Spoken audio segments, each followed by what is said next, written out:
Bueno, erakusketa bat antolatu dugu liburu baten inguruan abecedario titiri jarrio du izenburua, liburuak, eta horren inguruan egin dugu erakusketa. Esan dezakegu 3 alde dituela abecedarioak. Alde batetik letren formekin egindako poemak eta horien irudiak, eta irudi horiekin egin dugu erakusketa.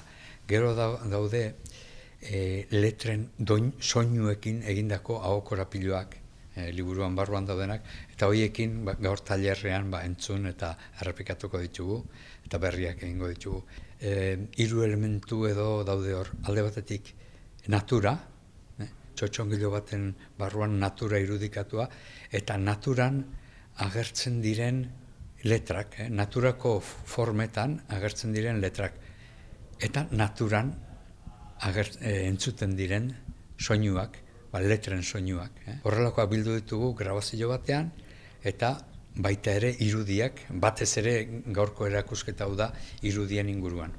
Eta aurrekin tailer bat egingo dugu, hau guztia pixka bat azaldu, eta gero berek egingo dituzte beren formak bilatu, desberdinak.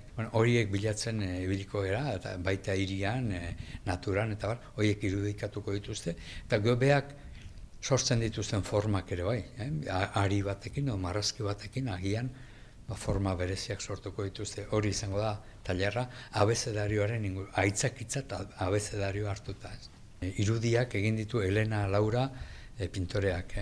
Liburuan nik irudikatu nituen aurrena nire irudimenean irudikatu nituen forma batzuk, letren forma batzuk eta poema batzuk egin nituen. Eta poema horiek irakurri egin ditu marrazkilariak, pintoreak irakurri egin ditu, nire buruan sartu balitz bezala, eta orduan irudi bihurtu ditu.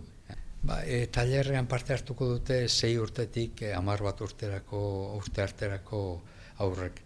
Zergatik abecedarioarekin jolasten lehentxeago hasten dira, baina normalean pixka bat adin hori jarri dugu, nolabait mugatzeko. Erakusketa egongo da maiatzaren 2 arte, Zizurkilko liburutegi honetan, eta gero udaran joango da Urmara museora, eta gero ikusiko dugu beste kulturetxetan, eta abar.